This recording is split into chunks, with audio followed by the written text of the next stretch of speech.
Hai, perkenalkan nama saya Jonathan Irene Sartika Dewi dari Angkatan 17 Latsar CPNS KDO Delan Samarinda dengan NDH 16. Topik dalam video kedua berkaitan dengan materi analisis isu kontemporer yang di dalamnya akan membahas setidaknya 3 isu utama yang dianggap penting untuk dihadapi dan disikapi dengan kesadaran bela negara. Isu tersebut adalah penyalahgunaan narkoba, radikalisme dan terorisme, juga revolusi industri 4.0. Dua dari isu yang saya sebutkan, yaitu penyalahgunaan narkoba, radikalisme, dan terorisme, merupakan isu yang menghambat kemajuan bangsa.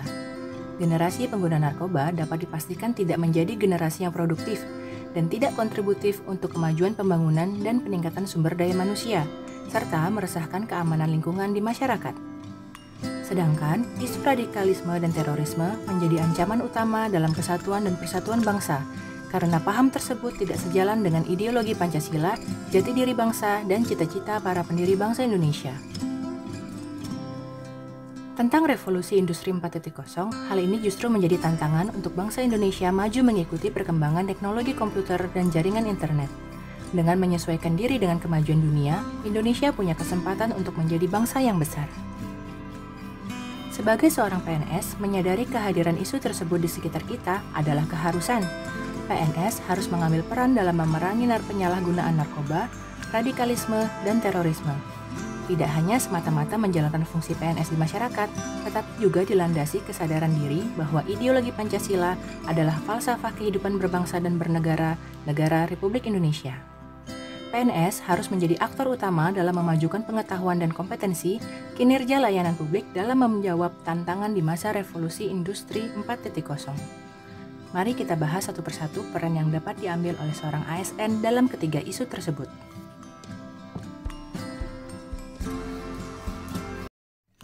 Pertama, mari kita mulai dengan isu memerangi penyalahgunaan narkoba. Dalam isu ini yang utama adalah upaya pencegahan. Badan Narkotika Nasional Indonesia mengupayakan pencegahan sebagai berikut. Pertama, sosialisasi dan advokasi tentang bahaya narkoba. Membentuk relawan atau penggiat anti narkoba di lingkungan kerja yang kemudian memberikan pelatihan. Memanfaatkan kearifan lokal untuk sosialisasi bahaya narkoba, misalnya pertunjukan sendera tari yang berisi pesan anti narkoba. Mengadakan deteksi dini penyalahgunaan narkoba seperti tes urin rutin. Ada pula upaya rehabilitasi korban penyalahgunaan narkoba, yaitu sosialisasi tentang pentingnya rehabilitasi, sosialisasi tempat, alur, dan mekanisme rehabilitasi, membangun program rehabilitasi dalam lapas, standarisasi lembaga rehabilitasi milik swasta, koordinasi dan sinergi program dengan instansi lain misalnya Kemensos, Kemenkes, dan lembaga permasyarakatan. Upaya pemberantasan juga dilakukan antara lain tanggap terhadap lingkungan rumah, kerja, pendidikan, dan masyarakat. Melakukan pelaporan kepada yang berwenang dengan jaminan perlindungan saksi atau pelapor. Peran aktif PNS dalam pencegahan penyalahgunaan narkoba adalah dengan senantiasa mengingatkan mahasiswa generasi muda agar tidak sekalipun mencoba narkoba.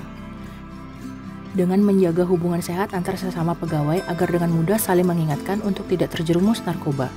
Dengan membangun komunitas berisi kegiatan positif seperti klub fotografi, mahasiswa dan dosen, atau hobi kreatif lainnya. Dengan selalu mawas diri sebab telah diatur dalam perundang-undangan bahwa PNS yang terlibat narkoba akan langsung kehilangan status kepegawaiannya dan pemberhentian tidak hormat. Sekarang, mari kita lanjutkan bela negara dengan memerangi radikalisme dan terorisme. Adapun pesan Polri sebagai aparatur hukum negara dalam mencegah radikalisme dan terorisme adalah kemajemukan bangsa Indonesia harus dijaga sebagai modal sosial kekayaan bangsa.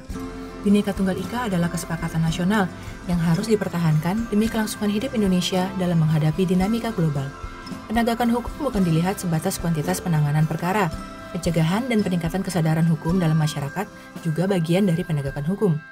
Menjaga dan mempertahankan NKRI adalah tanggung jawab semua komponen bangsa, terutama mencegah ancaman radikalisme dan terorisme yang dapat memecah persatuan dan kesatuan bangsa.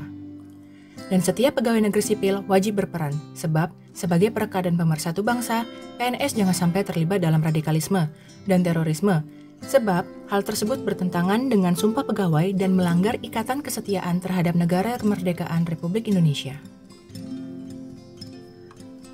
PNS dengan profesi dosen wajib memberi teladan bagi masyarakat khususnya mahasiswa dengan berperilaku sebagai berikut. Pertama, mengamalkan nilai-nilai Pancasila seperti berlaku adil, mengutamakan musyawarah, menghindari perpecahan, mendahulukan kemanusiaan, dan senantiasa beriman kepada Tuhan Yang Maha Esa. Kedua, menampilkan sikap rukun dan menghormati sesama dalam pergaulan di lembaga maupun bertetangga. Tiga, menjaga nilai tolong-menolong, welas asih, dan menjaga perasaan orang lain. 4. Tidak menunjukkan sikap atau perkataan yang mencerminkan etnosentrisme atau fanatisme yang berlebihan dengan paham kelompok tertentu. 5. Memantau penggunaan media sosial dan mencegah hoaks, sehingga hanya mengkonsumsi informasi yang positif, membangun integritas, dan tidak menyebarkan ujaran kebencian di internet. 6. Menghindari komunitas atau kegiatan yang berisi ajaran-ajaran yang melenceng dari ajaran kebajikan, dan yang terdeteksi memecah belah bangsa dalam golongan-golongan tertentu. Terakhir, dengan mendalami sejarah bangsa Indonesia, membaca literatur tentang perjuangan kemerdekaan Indonesia, serta meneladani semangat tokoh-tokoh bangsa agar benar-benar menghayati lahirnya Nusantara yang bersatu padu menjadi Indonesia yang utuh dan berdaulat.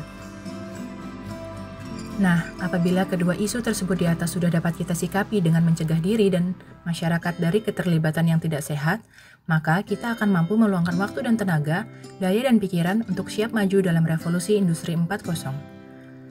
Sejak adanya manusia di muka bumi, teknologi, sesederhana apapun itu, telah tercipta untuk memudahkan pekerjaan manusia dan membuat manusia memiliki peradaban yang tinggi.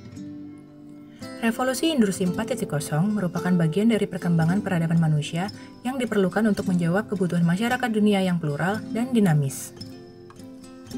Apakah kita perlu takut jika manusia digantikan robot? Apakah kita perlu takut bila kelak akan kehilangan pekerjaan?